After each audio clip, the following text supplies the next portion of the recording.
Hello everyone. Political science की online classes में आपका स्वागत है।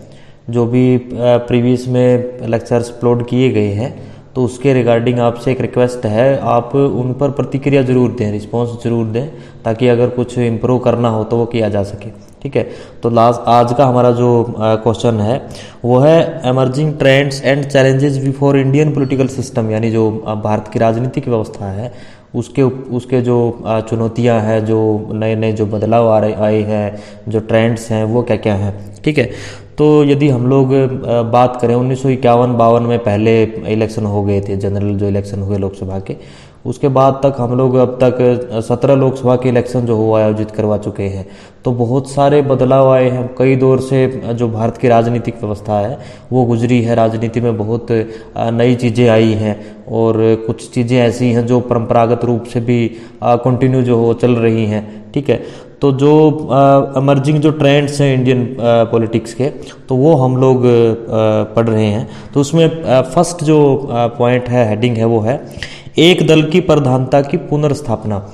क्योंकि अगर हम लोग स्टार्टिंग का जो दौर देखते हैं तो जो सिंगल पार्टी की या वन पार्टी जो डोमिनेशन रहा है कांग्रेस का 1952 से लेके 1967 तक, तो स्टेट्स में भी और सेंटर में भी कांग्रेस पार्टी की ही गवर्नमेंट होती थी और एक दल की प्रधानता थी। और इसमें फिर जैसे कई विद्वानों ने ये भी कहा कि आप, क्योंकि सैद्धांतिक रूप से तो आप ये बता रहे हो कि इंडिया में मल्टी पार्टी सिस्टम है, लेकिन ये तो नहीं लग रहा है, क्योंकि इसमें तो जो कांग्रेस पार्टी है तो ये तो आपका सिंगल पार्टी सिस्टम हो रहा है, यानी ये तो एक दलीय व्यवस्था हो रही है।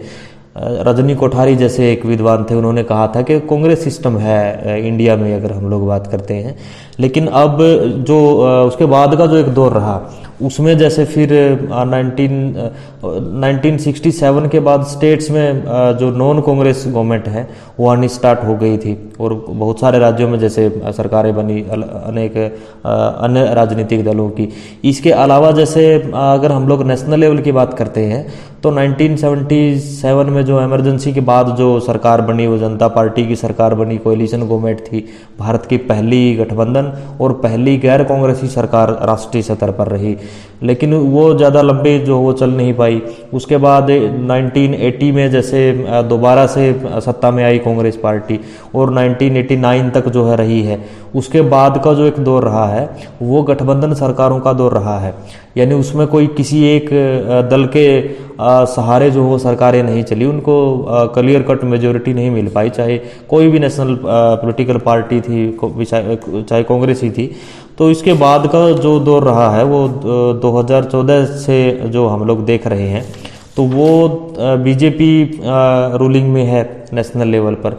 यदि हम लोग स्टेट लेवल की बात करते हैं तो स्टेट लेवल में जैसा ये लगाओ कि रजनी कोठारी ने कांग्रेस के रिगार्डिंग कहा था, यानी दोनों लेवल्स पे यदि हम लोग थोड़ा सा एनालाइज करते हैं तो जो बीजेपी है वो उसी स्थिति में, अगर मान लो आगे भी जैसे अगर स्टेट्स में इलेक्शन होंगे तो वहाँ पर भी यदि बीजेपी विजयी हो जाती है तो जाहिर सी बात है कि जैसे कांग्रेस सिस्टम की एक बात हो रही थी तो ऐसे ही बीजेपी सिस्टम की भी ये लगाओ कि कहीं ना कहीं एक ऐसी परिचर्चा है, क्योंकि एक ही जो सिंगल एक पार्टी है तो उसका दोनों स्तर पर जो है वो उसको जनाधार ज़्यादा जो है वो मिल रहा है, उसकी सरकारें बन पा रही है। यदि हम एट प्रेजेंट की बात करें तो 12 राज्यों में बीजेपी की गवर्नमेंट है और 6 राज्यों में बीजेपी आपका कोएलिशन के साथ मौजूद है। तो और जो बाकी पार्टियां हैं तो वो तो बहुत ज़्यादा ये लगाओ कि कांग्रेस की अपने बलबूते पे 3 ही राज्यों में सरकार बची हुई है।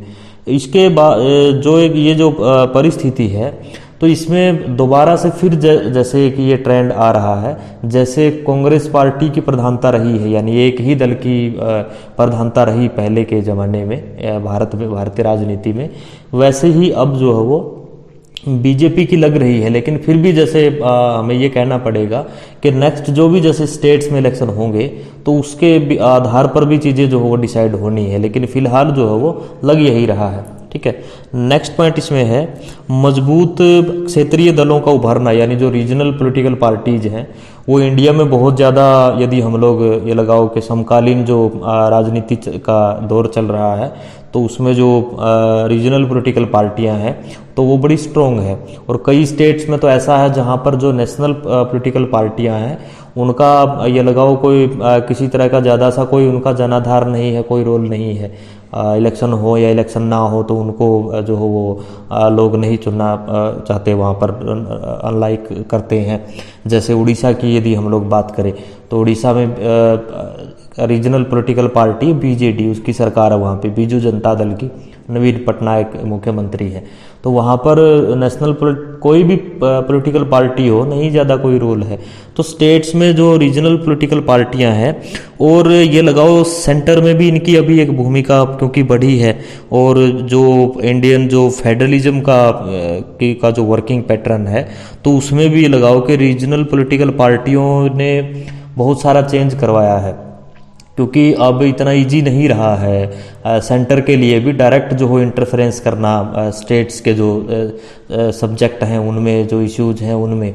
अगर कोई ऐसी रीजनल पॉलिटिकल पार्टी है जो आपको लगाओ कि सपोर्ट भी कर रही है नेशनल लेवल पर, आपकी मदद भी कर रही है, तो आपको उसके लिए उसको बेनिफिट देना पड़ेगा। वहाँ पर आप 356 लगाने की नहीं सोच सकते हो, वहाँ पर आप जो हो सरकार गिराने के बारे में नहीं सोच सकते हो। तो जाहिर सी बात है। और यदि हम लोग वो बताएं 1984 में तो हालात ये थे, जो क्योंकि हम लोग रीजनल पॉलिटिकल पार्टीज की लगाओ के जो उनका रोल है उसकी बात कर रहे हैं। 1984 में तो जो लोकसभा में मुख्य विपक्षी दल बनी वो रीजनल पॉलिटिकल पार्टी ही बनी, टीडीपी, जो चंद्रबाबू नायडू की पार्टी आंध्र प्रदेश में, तेलंगाना में राजनीति करती है। तो ये जो ये लगाओ जो एक रोल इतना बड़ा है, इनकी जो इम्पोर्टेंस है वो इतनी भारतीय राजनीति में बढ़ी है। और जो रीजनल पॉलिटिकल पार्टियां हैं नेशनल में भी कन्वर्ट हो रही हैं। ममता बनर्जी की पार्टी जो टीएमसी है वो भी राष्ट्रीय स्तर की पार्टी हो गई है। तो इनकी जो एक इम्पोर्टेंस है वो समझ चुके हैं। जैसे तेलंगाना में टीआरएस की सरकार है, जहां आपकी उड़ीसा में बीजेडी की सरकार है।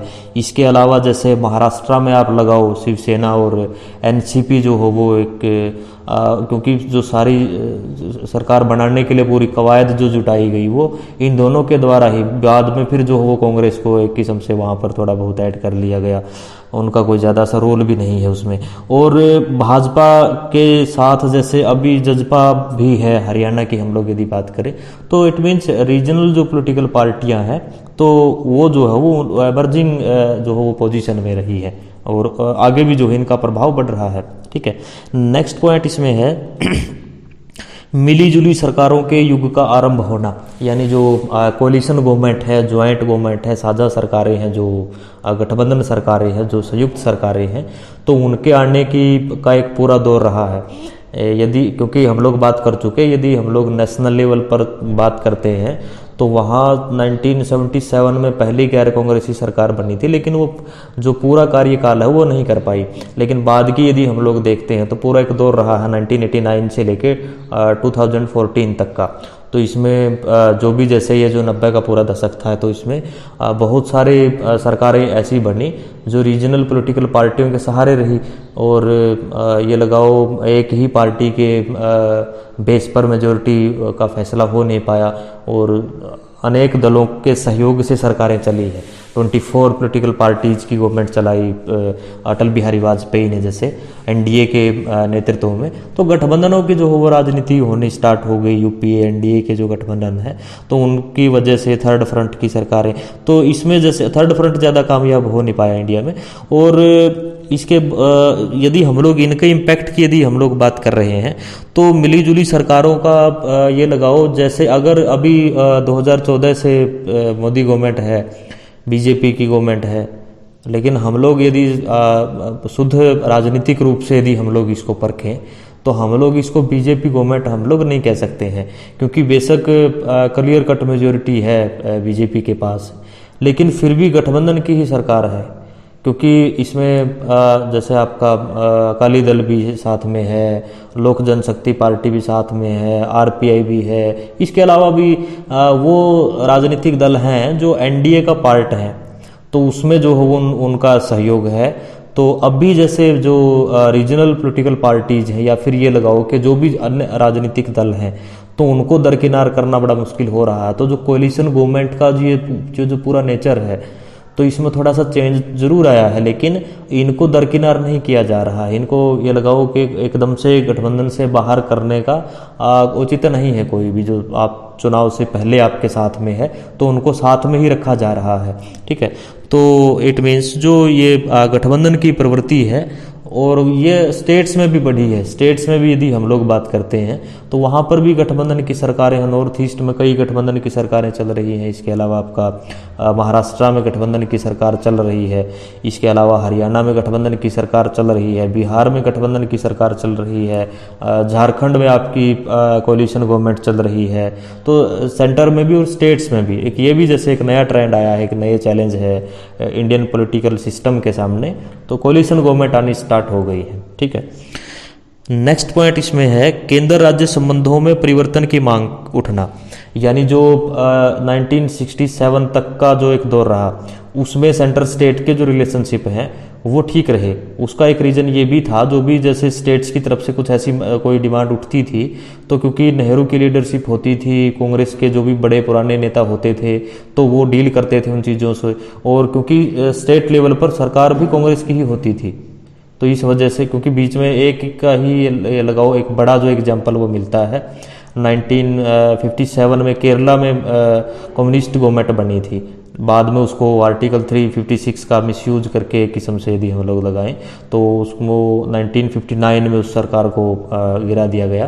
तो जो कांग्रेस की ही सरकारें थी दोनों सतरों पर, तो उसमें जो हो वो उनका कोई इस तरह की कोई बड़ी कोई डिमांड नहीं रही उनकी कि स्टेट्स को कम राइट मिले हैं, उसमें चेंज करवा हुआ। लेकिन बाद में जो राज्यों में 1967 के बाद जो गैर कांग्रेसी सरकारें आई हैं, और तो उन सरकारों ने लगाओ के लगातार ही है आवाज़ बुलंद करी कि हमारे साथ पावर्स में डिस्क्रिमिनेशन हो रहा है, तो हमें आप ज़्यादा पावर दे दीजिए। और सेंटर हमारे साथ ये लगाओ भेदभाव कर रहा है, हमारी जो इकोनॉमिक जो एक इंडिपेंडेंस है वो नहीं है, हम लोग डिपेंडेंट हैं सेंटर के ऊपर, वहाँ से पैसा आएगा। और पब्लिक वेलफेयर का अभी आजकल नेचर हो गया गवर्नमेंट का, तो हमें ज़्यादा एक्सपेंडिचर करना पड़ रहा है। या गवर्नर की पोस्ट है, 356 का इशू है, जो भी जैसे पावर्स को लेकर के उनकी बहुत बड़ी ये लगाओ एक कवायद स्टार्ट हो गई।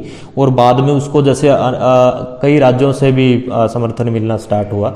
उसमें जैसे अकाली दल एक अहम भूमिका निभाई, कम्युनिस्ट जो गवर्नमेंट्स हैं उनकी तरफ से भी रहा, आपका जो जम्मू कश्मीर में नेशनल कॉन्फ्रेंस है उनकी तरफ से भी रहा, डीएमके पार्टी है, या नॉर्थ ईस्ट से असम गण परिषद है। तो ये जो इस टाइप के जो राजनीतिक दल थे, तो इन्होंने लगातार जो हो ये मांग उठाई। और अभी वर्तमान में भी इस तरह की चीज़ें, हालांकि अभी ज़्यादा हाईलाइट ये इशू नहीं है, क्योंकि जो कमीशन वगैरह भी बनाए गए, और 1983 में मजबूर होकर के इंदिरा गांधी को सरकारिया कमीशन की नियुक्ति करनी पड़ी। 1987 में सरकारिया कमीशन ने अपनी रिपोर्ट दी है, ठीक है। कुछ एक जो स्टेप्स हैं जो गवर्नमेंट के द्वारा उठाए गए उसके ऊपर। इसके अलावा बाद में जैसे 2007 में एक मदन मोहन कुंची आयोग बना, सेंटर स्टेट के रिलेशनशिप को ये लगाओ बेहतर बनाने के लिए ही 2010 में कमीशन ने अपनी रिपोर्ट दी। उसके बाद अभी जो हालात हैं, तो उसमें जो मान लो नीति आयोग की स्थापना हो पा रही है, आपके जीएसटी लागू हो पा रहा है, तो कहीं ना कहीं जो हो वो एक कोऑपरेटिव एंड कॉम्पिटिटिव फेडरलिज्म की जो ये लगाओ पॉलिसी है सेंट्रल गवर्नमेंट की, तो उसका ही कहीं ना कहीं एक ये नतीजा है। तो बड़े लेवल पर कोई इशू वर्तमान में नहीं है, लेकिन ये बात ज़रूर है कि ये जो प्रवृत्ति है ये है ज़रूर इंडिया में, यानी स्टेट्स को कम जो हो वो राइट्स मिले हैं, तो उनकी तरफ से लगातार इसका विरोध हो रहा है, ठीक है। नेक्स्ट पॉइंट है भारतीय संघ में नए राज्यों की मांग उठना। यानी जो अगर हम लोग इंडिया में जो स्टेट्स रीऑर्गेनाइजेशन का जो सिस्टम यदि हम लोग देखते हैं, स्टार्टिंग से प्रोसेस जो रहा, तो उसमें स्टार्टिंग में 4 कैटेगरीज थी, A, B, C, D। बाद में इनको चेंज कर दिया गया। जो फजल अली की सुप्रीमेसी में जो कमीशन बना, स्टेट रीऑर्गेनाइजेशन कमीशन जो बना, उसकी रिपोर्ट के बेस पर जो पार्लियामेंट में एक्ट लेकर आई central government, state reorganisation act 1956, क्योंकि 53 में आयोग बना था, 55 में आयोग ने रिपोर्ट दी है, 56 में सरकार एक्ट लेके आई है। तो उस एक्ट के द्वारा नए जो हो सिरे से राज्यों को का गठन किया गया, पुनर्गठन किया गया। उसके बाद भी फिर जो है गठन होता ही रहा। उसके बाद 1960 में जैसे बम्बई का विभाजन हुआ गुजरात और महाराष्ट्र के बीच में, उसके बाद नागालैंड की स्थापना होती है 1963 में, या जैसे आपका 1966 में पंजाब का विभाजन होता है, पंजाब और हरियाणा 2 राज्य आ जाते हैं। इसके बाद भी नए राज्यों की जो डिमांड है वो उठती रही और पूरे होते रहे। उत्तराखंड है, झारखंड है आपका, इसके अलावा जैसे छत्तीसगढ़ है, ये इनकी स्थापना हुई। 2 जून 2014 को तेलंगाना की स्थापना हुई। लंबे समय से ये मांग वहाँ पर टीआरएस के द्वारा उठाई जा रही थी, जो तेलंगाना राष्ट्र समिति है, पॉलिटिकल पार्टी है, और वही वर्तमान में वो सत्ता में भी है तेलंगाना में। तो इसके अगर हम लोग इसके बाद की जो देखते हैं तो उसमें अभी जैसे कर्नाटक से कोडवा का जो क्षेत्र है वहाँ से अलग राज्य की मांग है। महाराष्ट्र में जो विदर्भा का जो क्षेत्र है तो वहाँ पर नई स्टेट्स की मांग है। और इसके अलावा बोडोलैंड से मांग है। इसके अलावा बोडोलैंड असम का हिस्सा है, ठीक है, असम से बोडोलैंड की मांग है।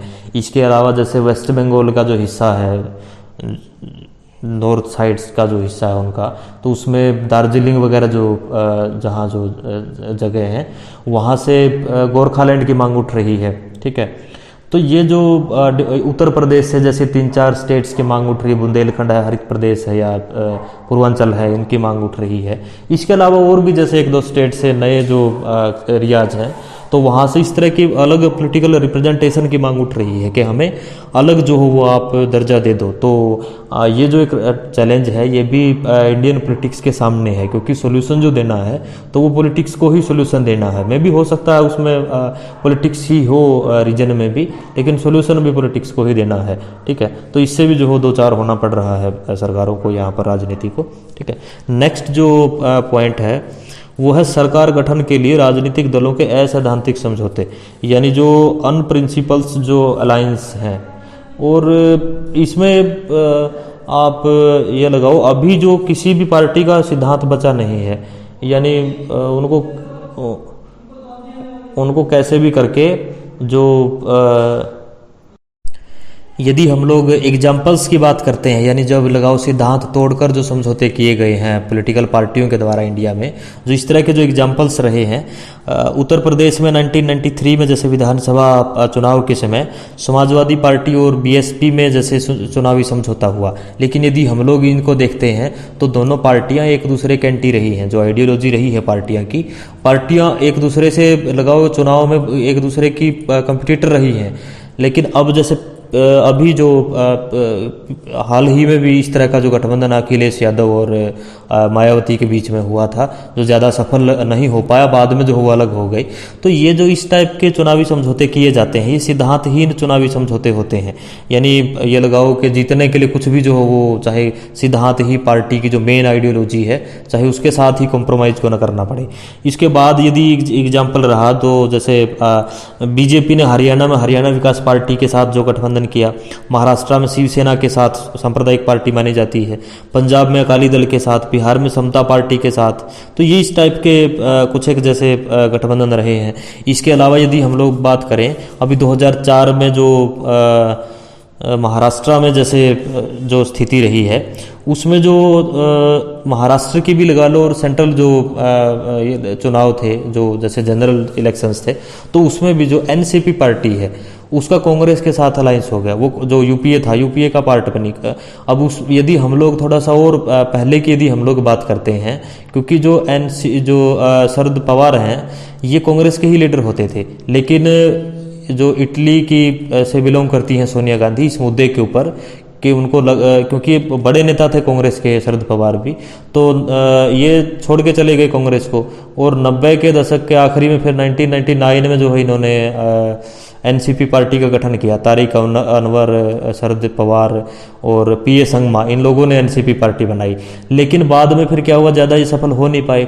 तो उस अलायंस का ये हिस्सा हो गई। अब लगाइए आप हिसाब, जहाँ से नाराज होकर के आप गए थे, जिस व्यक्ति की वजह से आपने पार्टी छोड़ी थी, आप उसी व्यक्ति की सुप्रीमेसी में, मीन्स उसी व्यक्ति की लीडरशिप में जो गठबंधन बना है उसी के पार्ट, उसका ही एक पार्ट हो रहे हो आप। बाद में जो 2009 का इलेक्शन रहा उसमें भी ये मंत्री भी बने, जो यूपीए गवर्नमेंट थी भारत में, कृषि मंत्री होते थे। इसके बाद यदि हम लोग बात करते हैं 2015 में बिहार में भी ये लगाओ ड्रामेटिक जो चीज़ें रही हैं।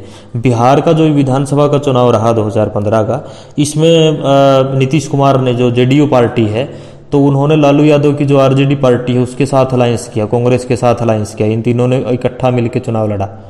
लेकिन बाद में फिर जो है, क्योंकि इनका पहले जो अलायंस था वो था बीजेपी के साथ, जेडीयू प्लस बीजेपी, लेकिन ये उनके साथ चुनाव में शामिल हुए जो घोर विरोधी रहे हैं, यानी लालू यादव और कांग्रेस के साथ तो इनका ये विपक्ष में शामिल रहे, ठीक है, एक दूसरे के एंटी लड़ते रहे, लेकिन साथ में लड़ गए, ठीक है, सरकार बन गई। बाद में फिर जो है वो एक और इन्होंने ये लगाओ सिद्धांत तोड़ के चीज़ें करी, फिर उनसे अलग होकर के फिर बीजेपी के साथ समझौता किया। अब यहाँ पर भी एक दिक्कत है, यहाँ पर क्योंकि जो आप लालू यादव और कांग्रेस के साथ आपने इलेक्शन लड़ा है, तो जाहिर सी बात आपने एंटी बीजेपी इलेक्शन लड़ा है, लेकिन बाद में उन लोगों को छोड़ के आप बीजेपी के साथ आपने, अभी आज की यदि हम लोग बात करते हैं तो जेडीयू और बीजेपी की गवर्नमेंट है बिहार में, तो ये भी समझौता गलत है, क्योंकि आपने एक दूसरे के एंटी जो इलेक्शन लड़ा है। हरियाणा में भी इसी तरह का मामला बनता है। हरियाणा में जेजेपी और बीजेपी ने एक दूसरे के एंटी इलेक्शन लड़ा है, एक दूसरे की कंपिटिटर पार्टियां थी, लेकिन बाद में एक मंच के ऊपर आ गए। तो अब लगाइए आप हिसाब, जो लोग अगर आकलन करें पॉलिटिकल पार्टियों का, तो वो किस बेस पे करेंगे, यानी आपके जो सिद्धांत हैं पॉलिटिकल पार्टियों के जो सिद्धांत हैं, तो लगाओ आप वहाँ वो हैं कहाँ, और किस आधार पे आपको आगे चुना जाए, किस आधार पे जो अस्तित्व है आपका वो बचा रहना चाहिए। क्यों जो हो हम लोगों को ही पागल जो हो बनाया जा रहा है किस्म से। तो ये जो, इसके अलावा जैसे 2019 का जो एक एग्जाम्पल है, महाराष्ट्र में जो विधानसभा के चुनाव हुए, वहाँ पर भी 2 बार चीज़ें गलत रही। एक बार बीजेपी ने जिस टाइम पे ट्राई किया वो भी लगाओ सिद्धांतों को तोड़ करके था, जो भी जल्दबाजी में घटनाक्रम वहाँ पूरा रहा है, और जो एनसीपी के एक नेता थे उनको शामिल कर लिया, उनके साथ में कुछ एमएलएज थे, शपथ दिलाई की, जो भी चीज़ें रही। बाद में फिर जो हो वो एक बड़ा गठबंधन हुआ है विपक्षी दलों की तरफ से, मीन्स जो अदर पार्टियां बच गई उनकी तरफ से, शिवसेना, एनसीपी, कांग्रेस, शिवसेना और बीजेपी का गठबंधन पहले रहा है महाराष्ट्र में, ठीक है।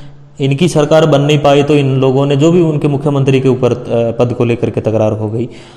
एनसीपी और कांग्रेस तो इकट्ठे चुनाव लड़ती रही है पहले भी महाराष्ट्र में, लेकिन शिवसेना का तो उसमें बीच में कोई रोल नहीं है, क्योंकि शिवसेना की विचारधारा और कांग्रेस की विचारधारा या एनसीपी की विचारधारा एक दूसरे की घोर विरोधी हैं। हिंदुत्व और जो धर्मनिरपेक्षता है, तो ये इसके एंटी, यदि हम लोग, क्योंकि इलेक्शंस में इंडिया में इस तरह की बातें चलती हैं, सांप्रदायिकता वर्सेज धर्मनिरपेक्षता, तो एक मंच के ऊपर अभी सरकार वहाँ पर चल रही है। तो आप लगाओ आप इसमें शिवसेना का क्या जो वो सिद्धांत है। अब हिंदू तो बचा है कि नहीं बचा है, वो बोल तो रहे कि बचा है, लेकिन लग नहीं रहा है कि बचा है। दूसरी तरफ जो हो कांग्रेस, अगर हिंदुत्व को एक्सेप्ट कर रहे हैं तो फिर बताओ आपकी सेकुलरिज्म बचा है कि नहीं बचा है, क्योंकि बातें तो इसी टाइप की करी जाती हैं। तो इस टाइप से ये भी एक मेजर चैलेंजेज है, यानी राजनीतिक दल देखते नहीं हैं कि वो किसी हिसाब से जो हो उनको चलना है, ठीक है। तो नेक्स्ट जो है इसमें शक्तिशाली विरोधी दल का अंत होना। ये जो ओपोजिशन पार्टी है, ओपोजिशन पार्टी बहुत ज़रूरी होती है डेमोक्रेसी में। जो वन साइडेड मेजोरिटी है वो नहीं आनी चाहिए। विपक्षी दलों का इस आधार पर या इतना तो सीटें मिलना चाहिए उनको, इतनी तो उनका जनाधार होना चाहिए। अगर गवर्नमेंट अगर कहीं पर ये लगाओ कि डिक्टेटरशिप करने की कोशिश कर रही है, कहीं पर मनमर्जी करने की कोशिश कर रही है, तो उसको रोकने की स्थिति में हो। लोगों की जो तकलीफ़ें हैं, जो भी परेशानियां हैं, जो अपेक्षाएं हैं, यदि सरकार उनको पूरा नहीं कर पा रही है तो उसको लगाओ कि एक प्रेशराइज क्रिएट करे, जो भी जैसे।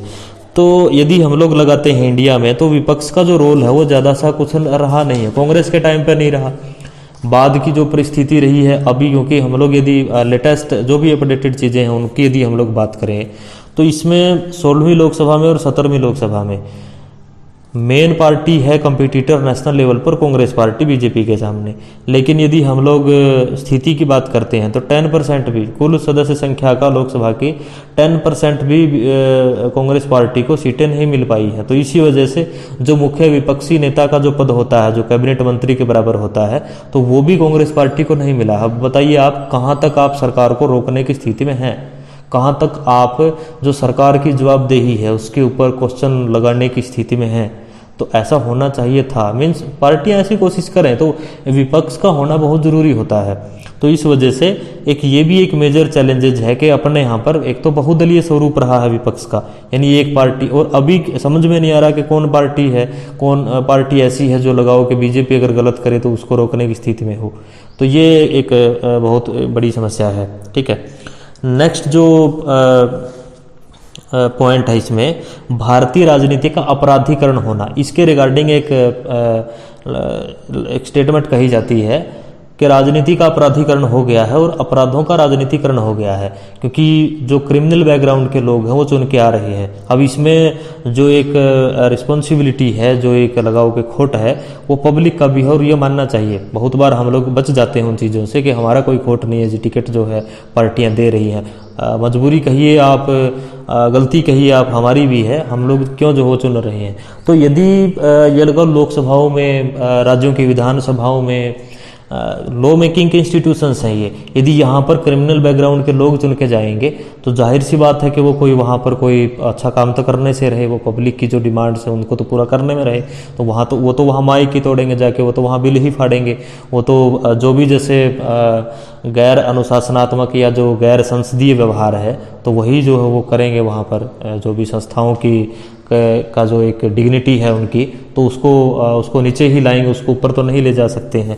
अगर हम लोग डाटा की बात करते हैं तो जो 17वीं लोकसभा के इलेक्शन हुए 2019 में, उसमें जो नॉमिनेशन पेपर फाइल किए गए, जो जीते हैं एमपी, तो जो विजेता जो एमपी रहे हैं उनके द्वारा जो नामांकन पत्र भरे गए थे, तो क्योंकि नामांकन पत्र में आपराधिक जो रिकॉर्ड है उसकी भी जानकारी आपको देनी होती है और सही जानकारी देनी होती है उसमें, तो उसको यदि हम लोग देखते हैं तो 233 जो एमपी हैं 543 में से, उनके अगेंस्ट क्रिमिनल केसेज हैं।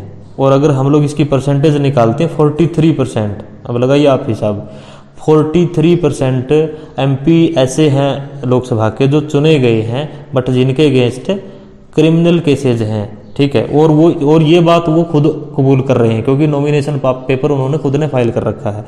और इसमें से 29% ऐसे हैं जिनके अगेंस्ट गंभीर मामले दर्ज हैं। गंभीर में सुन लीजिए आप, हत्या के प्रयास का, आगजनी का, अपहरण जैसे जो इस टाइप के जो लगाओ के बड़े जो मामले हैं, फिरौती का, इस टाइप के जो बड़े मामले हैं, तो ये जो उनके अगेंस्ट दर्ज हैं। तो ये लगाओ कि किस हिसाब से हम लोग लगाओ राजनीति हमारे किस तरफ जो है जा रही है। अभी दिल्ली में इलेक्शन हुए, दिल्ली में बहुत प्रशंसा हो रही केजरीवाल की कि हाँ इतना बड़ा ईमानदार मुख्यमंत्री है, जो भी चीज़ें हैं, मैंडेट भी मिल गया है। लेकिन आइए डेटा के ऊपर हम लोग बात करते हैं। दिल्ली का जो इलेक्शन हुआ 2020 में, इसमें 43 जो एमएलए हैं आउट ऑफ 70 एमएलए, 70 में से जो 43 एमएलए हैं वो ये कबूल कर रहे हैं, 61% हो जाते हैं टोटल, 61% एमएलए नॉमिनेशन पेपर में ये कबूल कर रहे हैं कि हमारे अगेंस्ट क्रिमिनल केसेज रहे हैं, ऐसा रिकॉर्ड है उनका, जो भी स्टेटस है उन्होंने उसमें बताया है। तो 61% दिल्ली के एमएलए आपराधिक पृष्ठभूमि के हैं। अब आप लगाइए हिसाब, ईमानदार गवर्नमेंट है, कैसे है, किसी हिसाब से काम करेगी। तो चीज़ें जैसे दिखाई जाती हैं, चाहे वो मीडिया के स्तर पे हो, चाहे वो लगाओ कि जो भी पॉलिटिकल पब्लिसिटी का जो एक सिस्टम चल रहा है आजकल, तो लेकिन हमें फैक्ट के हिसाब से बात करनी होगी। Because of student of, because of scholar of political science, हमें फैक्ट के हिसाब से ही राजनीति का आकलन करना पड़ेगा। तो अगर इतने बड़े लेवल पर आपराधिक मामले दर्ज हैं, हिंसक घटनाएं हो रही हैं, जो भी चीज़ें ये लगाओ कि अपराधों के जो पृष्ठभूमि है, ऐसे लोग यदि आ रहे हैं तो वो कोई अच्छा काम नहीं करने वाले हैं। राजनीतिक हत्याएं होती रहती हैं, इंडिया में होती रही हैं, इस तरह के बहुत सारे एग्जाम्पल रहे हैं।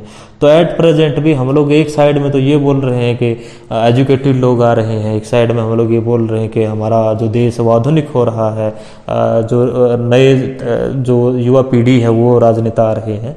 लेकिन आप रिकॉर्ड की बात करिए, आपराधिक जो पृष्ठभूमि के लोग हैं उनकी जो संख्या में वृद्धि है वो लगातार, क्योंकि 16वीं लोकसभा में कम थे, 17वीं लोकसभा में और ज़्यादा बढ़ गए हैं अपराधी किस्म के जो सांसद हैं। तो एक जो मेजर चैलेंज है वो ये भी है। ठीक है, नेक्स्ट है इसमें भारतीय राजनीति में संप्रदायवाद की भूमिका। जो संप्रदायवाद की भूमिका है, अब इसमें धर्म के नाम पर जो वो राजनीति हो रही है और उसमें हर पार्टी शामिल है। हम किसी एक पार्टी को ये भी नहीं कह सकते कि ये शामिल नहीं है या एक ही शामिल है।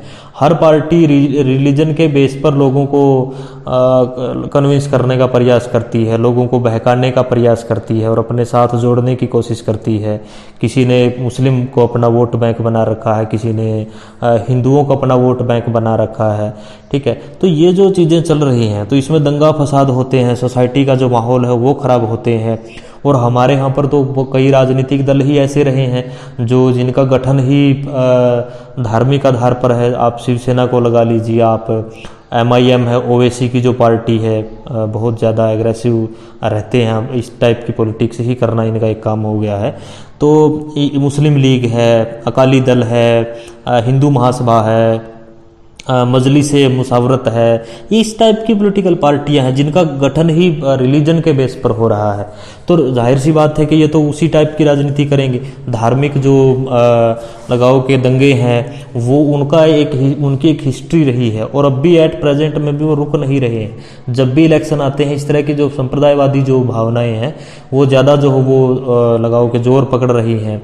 और राष्ट्रीय सतह पर भी जो चुनाव है वो सांप्रदायिकता वर्सेज धर्मनिरपेक्षता के दृष्टिकोण से हो गए हैं। हालांकि इसमें एक क्वेश्चन ये भी है, जो धर्मनिरपेक्षता शब्द का जो लोग प्रयोग कर रहे हैं, सांप्रदायिकता वो भी कर रहे हैं, लेकिन जस्ट ये है कि चीज़ें दिखावे की अलग हो गई हैं। ठीक है, यानी हम लोग ब्लेम दूसरे को करके आगे निकल रहे हैं, हमें जस्ट फायदा होना चाहिए, ये चीज़ एक राजनीति में बढ़ गई है। और इसके नेक्स्ट जो पॉइंट है वो है राजनीतिक दलों में अनुशासन का अभाव, यानी डिसिप्लिन मेंटेन नहीं है। पॉलिटिकल पार्टीज की यदि हम लोग बात करते हैं, इसमें आजकल जो एक ट्रेंड बढ़ गया है, जिस टाइम पे टिकट डिस्ट्रीब्यूशन होता है, चुनाव जब भी आते हैं तो जो भी जैसे नेताओं में टिकट बांटे जाते हैं, अगर किसी को टिकट नहीं मिला वो पार्टी छोड़ के चला जाता है। हम लोग एक स्थिति की बात कर रहे हैं, वो पार्टी छोड़ के चला जाता है, वो किसी दूसरे दल में जा सकता है, वो निर्दलीय हो सकता है। बाद में अगर वो जीत जाता है तो वो उसी सेम पार्टी, जिस पार्टी को छोड़ के गया था उसी पार्टी में शामिल हो जाता है। अब आप लगाइए हिसाब, ये किस हिसाब का डिसिप्लिन है कि ना तो उसको जाने से रोकने में कोई भूमिका है पार्टी के संगठन की, और ना ही वापसी जो उसकी हो रही है उसमें कोई भूमिका है, क्योंकि उस टाइम पे वो बड़ा इंपॉर्टेंट हो जाता है। जैसे कई बार आपने देखा होगा सरकार गठन के टाइम पे यदि जो लोग बागी जो रहे, जो पार्टी छोड़ के गए थे और वो अगर जीत जाते हैं निर्दलीय, तो उनको फिर वापस लाने की जो कोशिश है वो बहुत तेज हो जाती है, क्योंकि वो लगता है कि ये लोग इजीली जो है वो कन्विंस हो जाएंगे। तो ये जो एक परिस्थिति है पार्टी का, जो पार्टियों में गुटबाजी बहुत ज़्यादा हो गई है, और बहुत सारी जगह बहुत सारी पार्टियों में तो ये भी हाल है कि जो लीडरशिप है उनकी, उसको भी चैलेंज कर रहे हैं और उसके बावजूद भी उसी पार्टी में बने हुए हैं। जो नेताओं की आपस की जो खींचतान है वो बहुत ज़्यादा बढ़ गई है। हरियाणा से भी इस तरह के एग्जाम्पल देखे हमने, और पार्टी के ही नेता पार्टी को ही हरवा रहे हैं। अब डिसिप्लिन बताइए कहाँ पार्टी का है।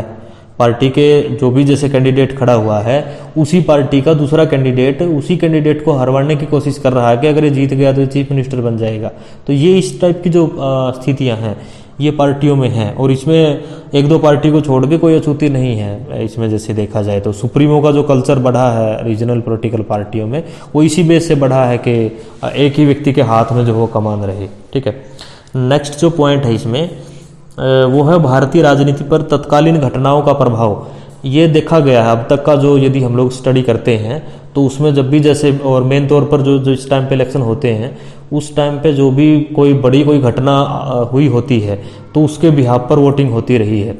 यदि हम लोग 1971 के इलेक्शंस की बात करें तो उस टाइम पे जो कांग्रेस को मेजोरिटी मिली, इंदिरा को जो हो, वो इंदिरा का जो राजनीतिक जो कद है वो बहुत ज़्यादा बढ़ गया, क्योंकि बहुत ज़्यादा ऊपर गया। उसका रीज़न ये था कि 1971 का जो वॉर था इंडिया पाकिस्तान का, तो उसमें जैसे हमने पाकिस्तान के 2 टुकड़े करवा दिए, जो हमने अलग से आपका बांग्लादेश की जो स्थापना है वो हमारी मदद से हो गई। हालांकि आजकल बांग्लादेश जो वो भी इंडिया के लिए एक चैलेंज एक किस्म से पैदा करने की कोशिश कर रहा है। वो भूल गए हैं कि उनके जन्म में हमारा योगदान है।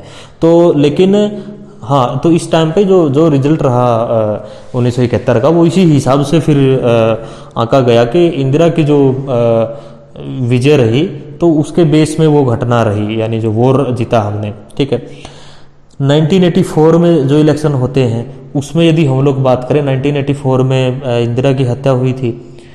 ये हत्या के बाद जो सिंपैथी मिली भारत के लोगों के द्वारा, ये कहा गया कि इंदिरा का लड़का है, राजीव गांधी है, तो बहुत अब तक की सबसे ज़्यादा जो सीटें मिली हैं, 400 प्लस जो सीटें मिली कांग्रेस पार्टी को। और जो नेशनल पॉलिटिकल पार्टी है उनका तो हाल ये हो गया था कि वो तो मुख्य विपक्षी दल भी नहीं बन पाए। टीडीपी बनी थी, हम लोग अभी पहले बात कर चुके उसके रिगार्डिंग 1984 में। तो उसमें इंदिरा की हत्या का एक मेन फैक्टर रहा। ठीक है, ये बड़ी घटना थी। अगर हम लोग 16वीं लोकसभा के इलेक्शन में मोदी ही क्यों आया है, तो इसकी हम लोग अगर तह में जाते हैं तो उस टाइम पे जो एक माहौल था वो टेंस सिचुएशन थी बड़ी। ये समझ में नहीं आ रहा था कि सरकार चला कौन रहा है, क्योंकि de facto and D jure ये जो सैद्धांतिक जो ये लगाओ कि शक्ति को लेकर के 2 चीज़ें हैं राजनीतिक सिद्धांत में, तो इसमें जो हो एक बेसिक अंतर था। यानी जो लोग जो सत्ता चला रहे थे उनकी रिस्पॉन्सिबिलिटी नहीं थी, जिसकी रिस्पॉन्सिबिलिटी नहीं थी उसके हाथ में पावर नहीं थी। तो ये एक बड़ी गंभीर परेशानी रही। और इसके अलावा जैसे टेररिज्म का एक मुद्दा रहा, आपका भ्रष्टाचार का मुद्दा रहा, नए नए घोटाले सामने आ रहे थे डेली, ब्लैक मनी का एक इशू रहा। अभी आजकल पता नहीं मोदी ब्लैक मनी पे क्यों नहीं बोल रहे हैं, तो ब्लैक मनी का एक मुद्दा रहा उनकी वापसी को लेकर के।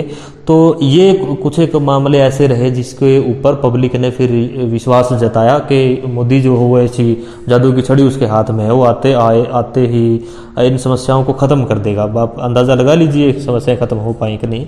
कुछ हद तक हालांकि टेररिज्म के ऊपर जो हो ज़रूर लगाम लगी है।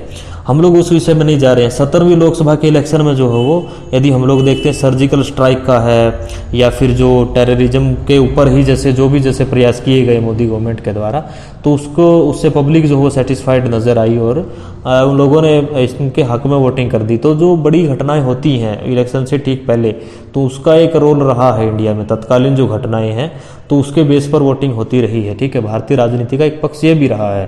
ठीक है, नेक्स्ट जो पॉइंट है इसमें वो है संसदीय वाद विवाद में गुणात्मक ह्रास होना, यानी जो qualitative decline in parliamentary debates. यदि हम लोग कंपैरिजन करते हैं, एक नेहरू का ज़माना था, एक इंदिरा का ज़माना था, जो भी उस टाइम की राजनीति थी, उस टाइम में जो भी संसद में जो वाद विवाद होता था, जो चर्चाएं होती थी, तो वो लगाओ कि वो बड़ी गुणात्मक थी। उसमें बहुत सारे फैक्ट्स शामिल होते थे। उसमें आरोप प्रत्यारोप की जो राजनीति है वो शामिल नहीं थी। उसमें निष्पक्षता के साथ विषय के ऊपर चर्चा होती थी। उसमें जो संसदीय मर्यादा है उसका पालन किया जाता था। लेकिन वर्तमान में ऐसा बिल्कुल नहीं है। वर्तमान में जो पर्सनल जो कमेंट्स हैं वो ज़्यादा हावी हो गए हैं। जो भी आरोप प्रत्यारोप की राजनीति है उसमें ये समझ में नहीं आता कि जो फैक्ट वो बोला जा रहा है पार्लियामेंट में वो सही है कि नहीं है, वो किस हिसाब से है। तो ये लगाओ जो भी अनुशासनात्मक कार्रवाई करनी पड़ रही है, जो इंटरेस्टेड नहीं है, एक ये भी एक मेन वजह है। जो भी एमपी हैं, बहुत बार ये देखा गया है कि एक एमपी ने महंगाई के विषय के ऊपर नाम भी दे रखा है वहाँ पर, लेकिन पार्लियामेंट से गायब है। तो ये जो चीज़ें हैं, यानी जो संसदीय जो एक मर्यादा है उसकी वो नीचे आई है। ठीक है, तो जो वाद विवाद हो रहा है, अभी जो डिबेट हो रही है, तो उनका वो लेवल नहीं है जो पुराने ज़माने में होता था।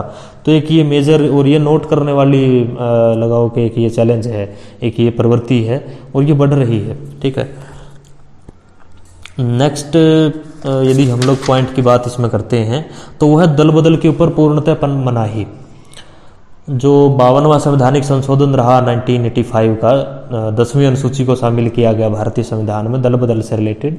तो उसमें भी जैसे दल बदल से रिलेटेड स्टार्टिंग में प्रावधान किए गए थे, मजबूरीवश ये लाना पड़ा था राजीव गांधी को, लेकिन दल बदल रुका नहीं बाद में, क्योंकि उसमें 1/3 का एक प्रोविजन था या और भी जैसे कुछ कमियां रह गई थी उसमें। उसके बाद जो 91वां संवैधानिक संशोधन रहा 2004 को, जिसको राष्ट्रपति ने स्वीकृत किया, तो इसके द्वारा जो हो वो भारत में दल बदल के ऊपर पूर्णतः बैन कर दिया गया। यानी एक व्यक्ति दल बदल करता है या 1/3 सदस्य दल बदल करते हैं तो दल बदल ही माना जाएगा और उनकी सदस्यता जो हो रद्द करी जाएगी। लेकिन इसमें भी कुछ कमियां हैं जो शायद बुक में नहीं दे रखी हैं।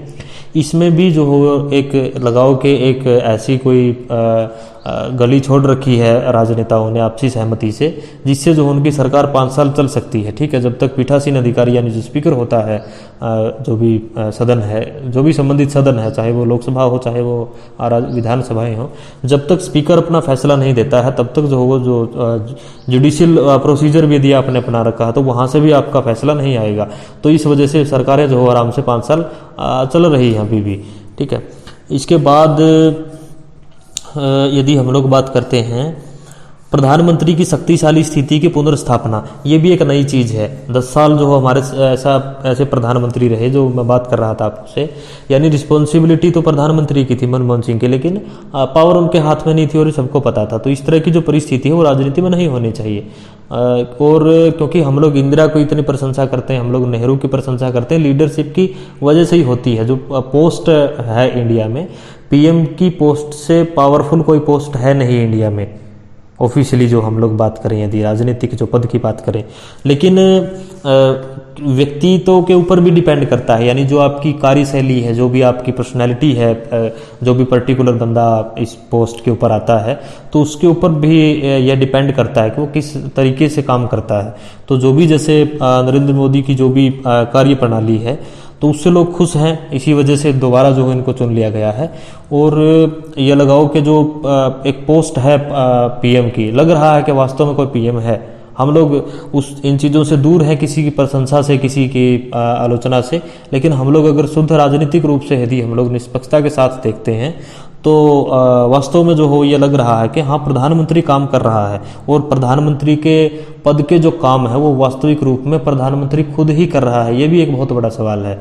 यदि दूसरे जो हो वो उसका काम करने लगेंगे तो जो है वो जाहिर सी बात है कि उस पद की जो गरिमा है, उस संस्था की जो गरिमा है वो जो हो वो नीचे आती है। ठीक है, तो जो भी जैसे दूरगामी डिसीजंस लिए जा रहे हैं, जो भी जो हो एक ये लगाओ कि एक मजबूत जो एक स्थिति, एक नेतृत्व की जो मजबूत नेतृत्व की जो एक भावना है वो जो हो जागृत हुई है इस पद में।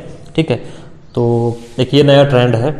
और इसके अलावा यदि हम लोग बात करते हैं लोकसभा में महिला जनप्रतिनिधियों की संख्या में वृद्धि, जो हम लोग, क्योंकि जो एक डिबेट ये भी चली हुई है कि 33%, क्योंकि हम लोग पॉपुलेशन के हिसाब से यदि देखते हैं तो ऑलमोस्ट 50% जो हो वो इंडिया में वुमेन्स हैं, लेकिन जो पॉलिटिकल रिप्रेजेंटेशन है उसमें हमने तीसरे सतर पर तो दे रखा है इसको, यानी केंद्र सतर और राज्य सतर और स्थानीय सतर पर हमने 33% रिजर्वेशन की व्यवस्था कर रखी है चुनाव में। पंचायती राज के जो इलेक्शन है या जो लोकल अर्बन बॉडीज के जो इलेक्शन होते हैं तो उसमें 33% महिलाओं को रिजर्वेशन है। ठीक है, नो डाउट। लेकिन हमने राज्य सतर पर और केंद्रीय सतर पर अभी तक रिजर्वेशन दे नहीं रखा है। ठीक है, तो एक ये बहस तो जो हो वो चल ही रही है। इस बीच यदि हम लोग ये बात करते हैं कि कितनी जो हो वो महिलाएं 17वीं लोकसभा के इलेक्शन में चुन के आई हैं तो 78 उनकी संख्या हो जाती है। 78% जो महिलाएं, यानी 17% महिलाएं जो है वो निर्वाचित हुई हैं और ये अब तक की सबसे ज़्यादा, ये जो संख्या है सबसे ज़्यादा है ये। तो धीरे धीरे जो है वो महिलाओं की जो पॉलिटिकल पार्टिसिपेशन है सेंटर लेवल पर वो बढ़ रही है और बढ़नी भी चाहिए। तो एक ये भी एक एमर्जिंग जो है एक ये ट्रेंड है और इसी वजह से ये लग रहा है कि आने वाले टाइम में कभी भी हो सकता है ये। तो 33% रिजर्वेशन भी जो हो वो महिलाओं को इस सदर पर मिल जाएगा। बहुत सारे जो मेल जो पॉलिटिशियंस हैं वो इन चीज़ों को नहीं लाइक कर रहे हैं अभी। यदि हम लोग पूरा लगाओ के फैक्ट के बेस पर यदि बात करें तो उनको कहीं ना कहीं ये डर है, चाहे वो रीजनल पार्टियों के हों चाहे वो सेंट्रल पार्टियों के नेशनल पार्टियों के हो, तो उनको कहीं ना कहीं ये डर है कि जो भी महिलाएं हैं वो इतने बड़े लंबे समय तक जो वो क्या पता जो भी जैसे निर्वाचन क्षेत्र है वहाँ से चुनाव जीतती रहेंगी या नहीं जीतती रहेंगी, यानी जो राजनीतिक जो अस्तित्व है वो बचा भी पाएंगे या नहीं बचा पाएंगे, उनको ट्रस्ट इसी हिसाब का नहीं है। तो इस वजह से इसमें कुछ जो हो दिक्कतें आ रही हैं।